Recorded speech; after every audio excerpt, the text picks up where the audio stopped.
Orale! Bienvenidos and welcome to the Familia FFP podcast. This is your host, Jorge Martin and Familia.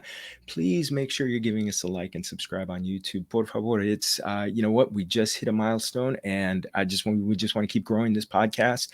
On the YouTube side, on the audio side, please give us a like and subscribe and throw a review when you can.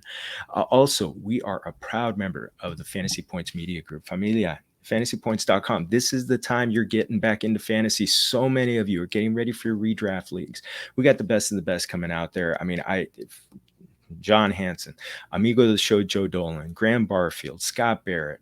I'm telling you, Tom Brawley, we got Wes Huber, so much great stuff coming out of Fantasy Points. And when you use the promo code Familia22, or if you want to do it in Spanish, Familia22, you get 10% off. So please make sure you get your subscription right there. And Familia, you know what?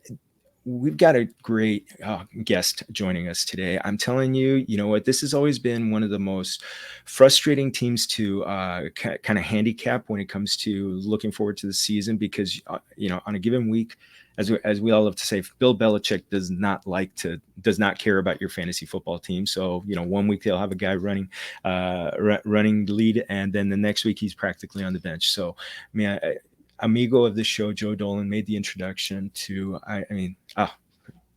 covering the Patriots for the Boston Herald.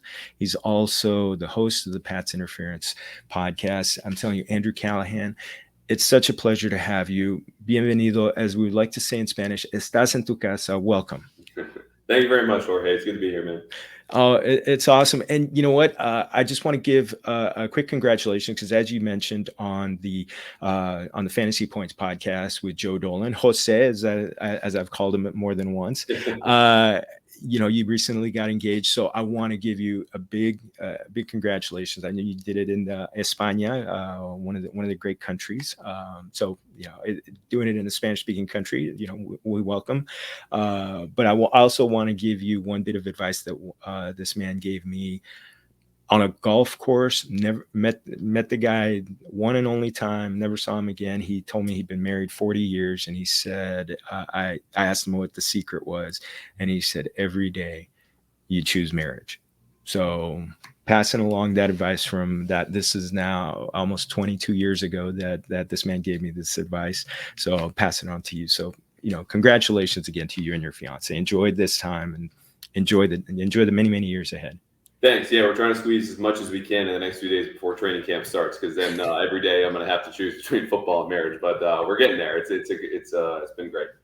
Well, you know what? Spouses who marry into the sports media, they know that there's a trade-off when it comes to the job. And when you're a beat writer, it's it's a 24/7 job. So I know it comes out because we both have the same hair because that's what the job does to you. Yeah. I wanted to ask, this is such an intriguing team going into the 2022 season. Longtime offensive coordinator Josh McDaniels is gone. So on to Vegas with the Raiders. So now we've got one play caller, maybe two play callers, Joe Judge, Matt Patricia. You had a very interesting recent article in the Boston Herald talking about kind of like the streamlining of the offense. Can you kind of share how that is going to impact Mac Jones going into year two, which a lot of times coming off a great season, a lot of times it become, that's when the greatest growth is for a quarterback. Yeah, it'll be interesting to see because, Bill Belichick even disclosed, and the word streamlined was his, that the offense has changed and it's essentially become simplified. And it's not something that's necessarily unique to this year. They've done it in the past, but more often than not, they were building out the offense, right? Tom Brady was the hub. He was a historian. He was the engine, the electricity, everything flowed from him. Now you're having to reset, not only just with a new quarterback, but a quarterback who's kind of mastered the system, and yet you're bringing him back anyway. So I think the dynamic is to bring, along Joe Judge and Matt Patricia, who are installing the new terminology. And if you're teaching less, you should be able to rep it more, right? So that both goes for the coaches and the quarterback. I think for the Patriots, this isn't necessarily scheme related, but you look at the down year Nelson Aguilar had. I think he's due for some positive regression. And even you look at historically at his, career numbers or just the rate of catchable passes he saw last year, it was way below everybody else. You bring in DeVante Parker, someone you can trust third down in the red zone. I think this pass game will get more vertical this year, an area where Mac Jones struggled a year ago and had some success in college because you've got better weapons. And I think they'll just rep those same plays where he was a little tentative last year, but improving his body, changing the scheme, getting better weapons around him, I think will help that offense go a little bit further downfield. So that I think that's interesting because that could lead to more touchdowns. He's right now in the teens when it comes to quarterbacks being taken. I mean, he's a popular pick as kind of like the second quarterback in fantasy, maybe either as a backup or as the number 2 quarterback in Superflex. With that increased shots downfield, and as you mentioned, he was a beast when he was at Alabama. Obviously, he was throwing the first round draft picks, which he's not necessarily throwing to now. Well, DeVante Parker is, but that was quite a few years ago. When you're looking at him, is that where he could maybe kind of like start to scratch at that top, the top 12 quarterbacks, which we all love to talk about? Yeah, I think so. And that's not only goes for fantasy, but reality, right? You'd probably put him 14, 15, 16 somewhere if you were making a list of the best quarterbacks in the NFL. And that was the only area that really held him back. You look at his accuracy within 10 yards of the line of scrimmage, his release time, his turnover rate, like all of those were well above average. And then you just go to the deep passing game, and that was the missing part. He would work well down the seams, but sometimes it's these deep outs, or you're having a cross-field throw, like these drive throws where you're putting a little more oomph on it. That's where it lacked. He's got excellent touch. So we saw some of this develop in minicamp, even throwing to guys like Trey Nixon, who was going undrafted, but 7th-round pick in 2021. He's got speed to burn, and the two of them connected a lot deep, which was progress not only just for Trey, but for Mac. So I think that will be the last piece of the puzzle. He's never going to rush for any sort of touchdowns or count him on for some extra yards or kind of create his own offense. But if he can be a statuesque passer who adds a deep component to his passing game and thrives there, he's got almost as well-rounded a game as anyone in the league. Not to say it's better than anyone, but you just don't have many weak points within the pocket. And you mentioned a little more increased use in RPOs. Could that really help? Yeah, I think so. I mean, they had Bill O'Brien in for a visit this offseason, and that's notable, of course, because Alabama last year ran about a third of their plays were RPOs. And, of course, some of those were handoffs, others were passing plays. But Mac Jones, about 19 to 20% of all of his attempts in Alabama were RPOs. So he's very familiar with these concepts, and it's a way to help yourself if you're dealing with some question marks in the offensive line. They have 2 new starting guards this year. Mac Jones, if you want to create more explosive plays, sometimes they'll have a second level RPO where it's not maybe a quick slant, but you've got a post over the middle. So he's prepared with these. O'Brien comes in. If you're simplifying the offense, these are plays that have built-in flexibility. You don't need option routes. It's the options all in the quarterback. For a guy who processes quickly and gets rid of the ball even faster, these plays suit them. We haven't seen a whole lot of them yet, but I really would not be surprised if you starting next week with training camp, we start to see more introduction of those concepts. Oh, fantastic. So I hinted a little bit about the running back situation. 2 talented runners are at the top of the pecking order right now. You got Damien Harris, had a phenomenal season at 15 touchdowns. You had Rhamondre Stevenson, who really caught fire there at the end of the season.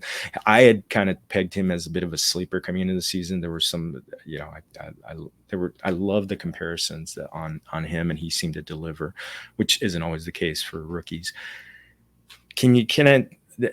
Are both worth? I think both are worth drafting, but how do you see the touches kind of breaking down between the two of them?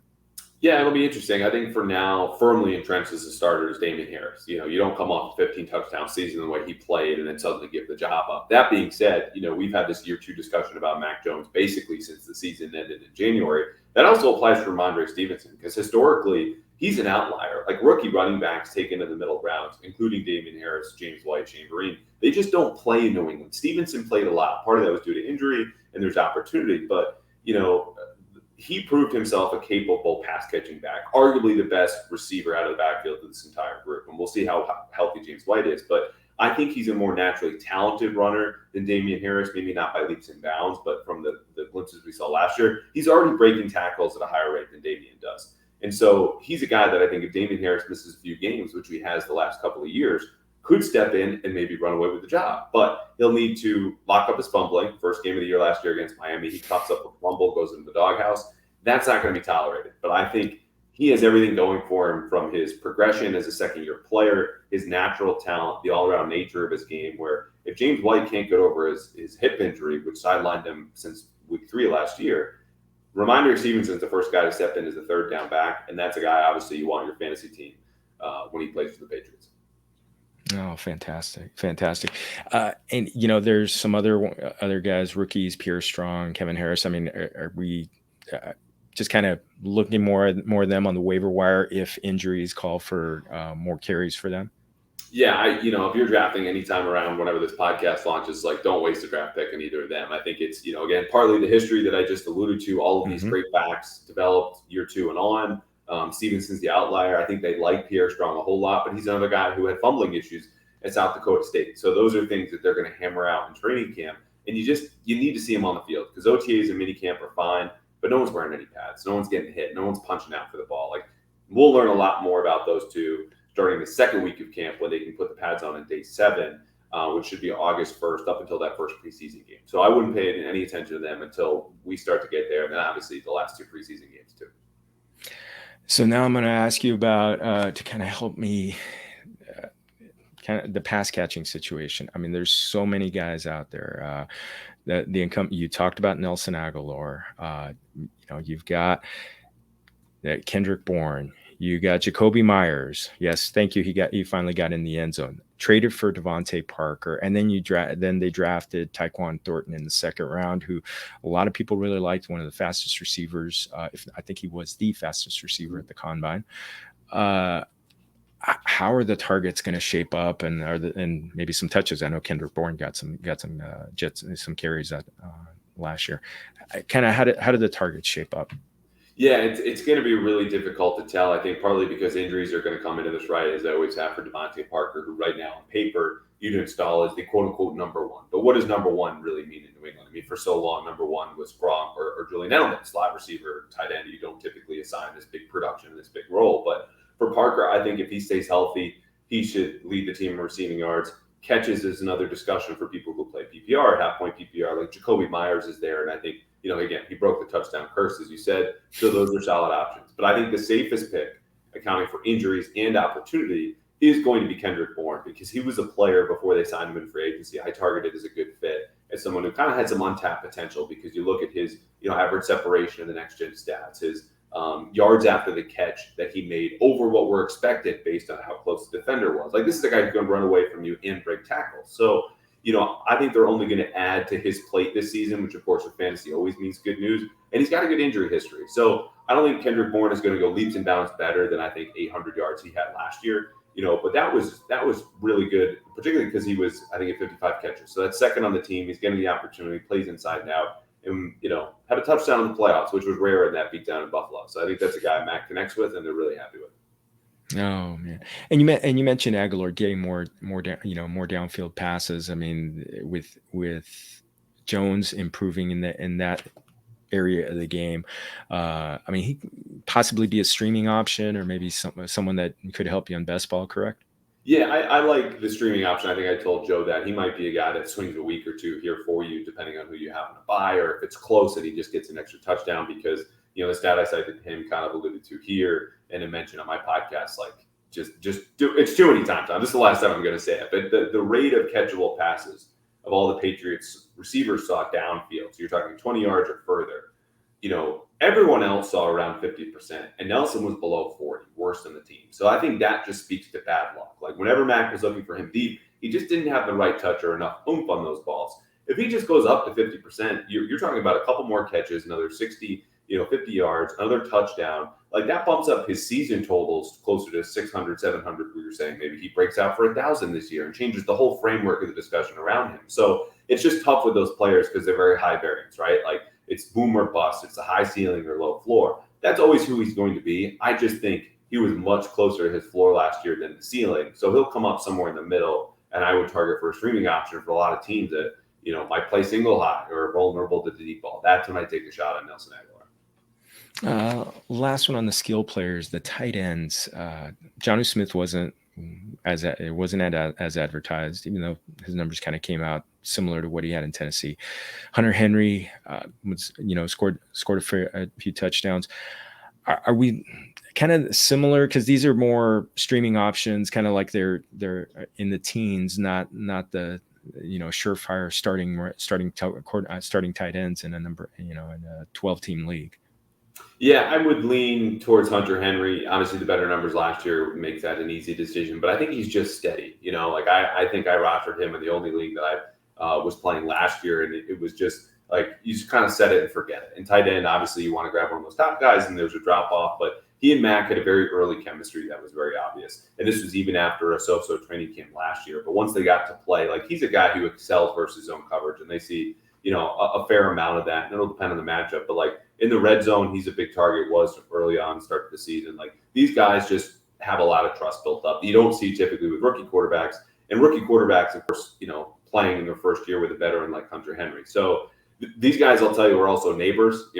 Like in their own houses. So like there's a bond there, and I would trust that. I think Jonnu Smith is due for some positive regression, but the season that we saw in Tennessee, even when he can't eclipse 500 yards, he would have 8 touchdowns. I just don't think there's 8 touchdowns here for him in this offense, with not because they have so many great weapons, but there are more viable options around him than there were even last year, which was obviously a down season.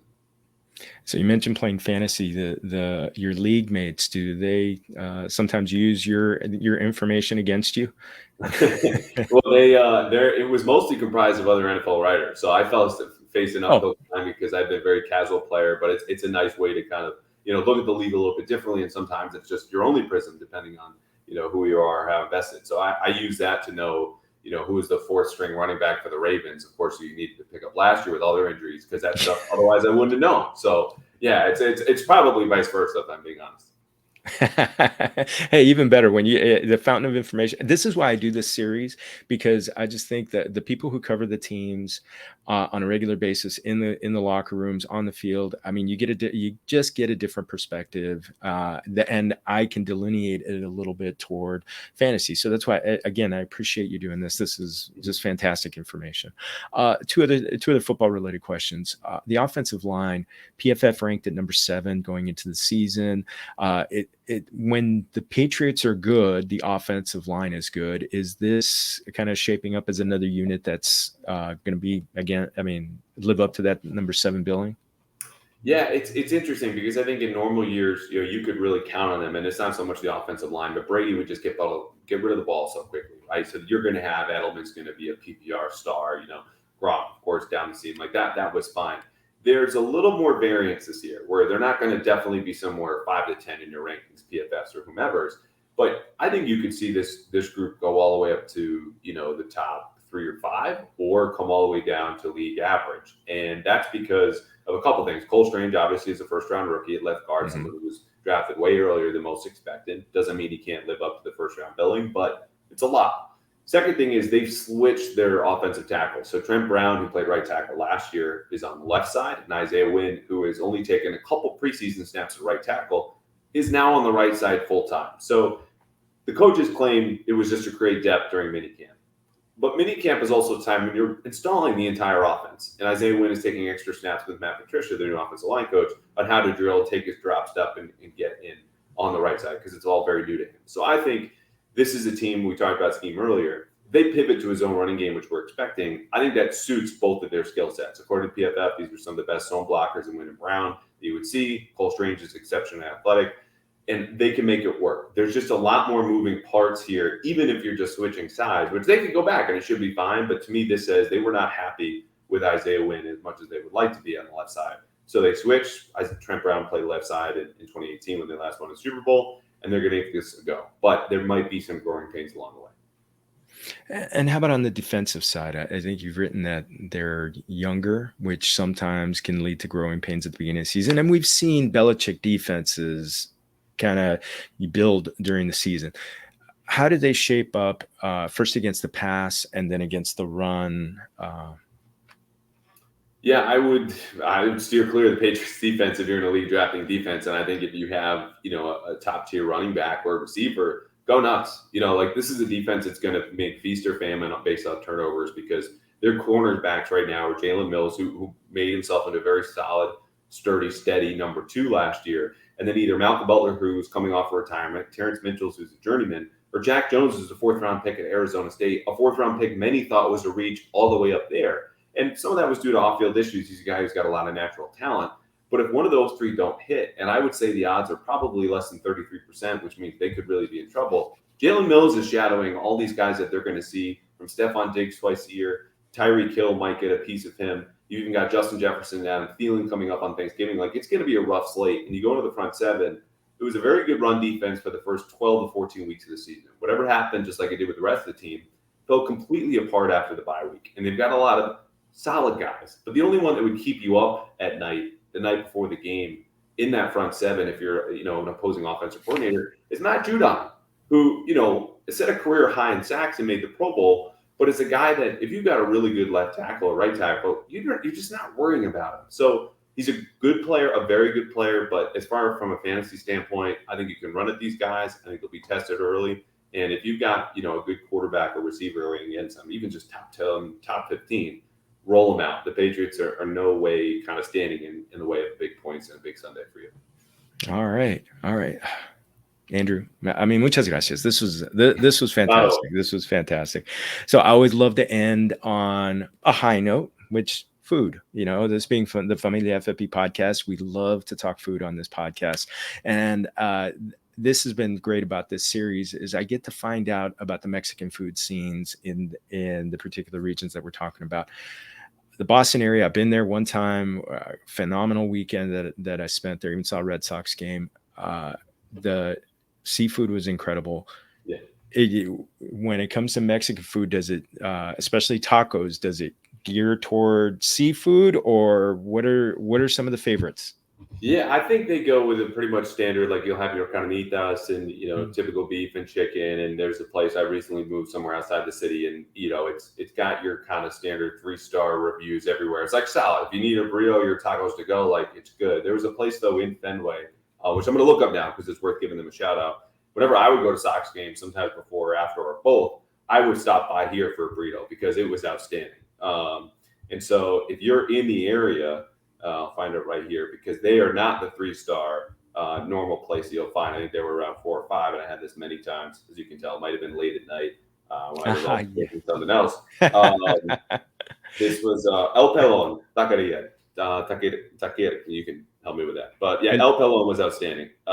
So yeah, if you're ever in the city, if you're going to Red Sox games, stop by El Pelon. Do you know what El Pelon means? I did once upon a time. So a lot of the head, yeah.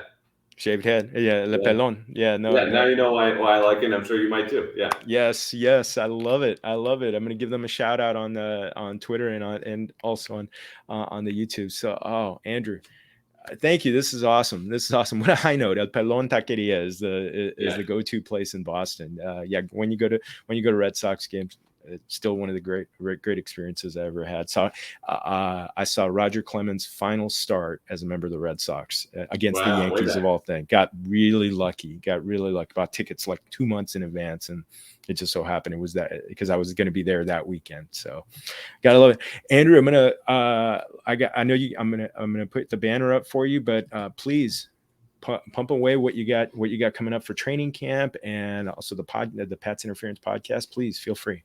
Yeah, thanks. We're going to have Joel Dolan on soon to break down everything fantasy Patriots, which I'm sure if you're listening to him, you heard what my spiel is, but he'll have a different, perspective on that. So Pat's Interference comes out once a week. It'll ramp up to twice a week during the season. Until then, we have a daily countdown leading into training camp. Anything you need to know, everything you need to know, offense, defense, coaching staff, special teams, like it's all on the table. So Mac is the headliner. The running backs are probably your best bets in fantasy, but any sleepers across any, find my notes. I'm typically pulling up 2,000 words a day from training camp and every little thing I saw. So that's where you start to get the notes at Feed Fantasy. And it's coming up next week when they open training camp on Wednesday, the 27th.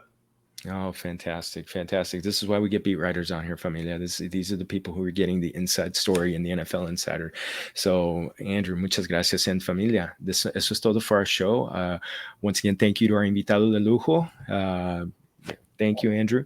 Also, please make sure when you're going to fantasypoints.com, put in that promo code Familia22 and get that 10% off. And also make sure you're going to our YouTube page. If you haven't already subscribed, por favor. Or if you want to go to the audio, we are on Anchor. So Apple, Google, Spotify, wherever you get your podcasts, we're there for you. We're going to be there. We're giving you the fantasy football con sabor latino all through the off season and during the season, getting ready for your drafts. And also go to familiaffp.com for original content and Facebook, Twitter, go Facebook, Instagram, go to Familia FFB, but you can get me at Jorge Martin 17. I push everything out on Twitter there. So otra vez to Andrew, muchas gracias. And to you, everybody, thank you.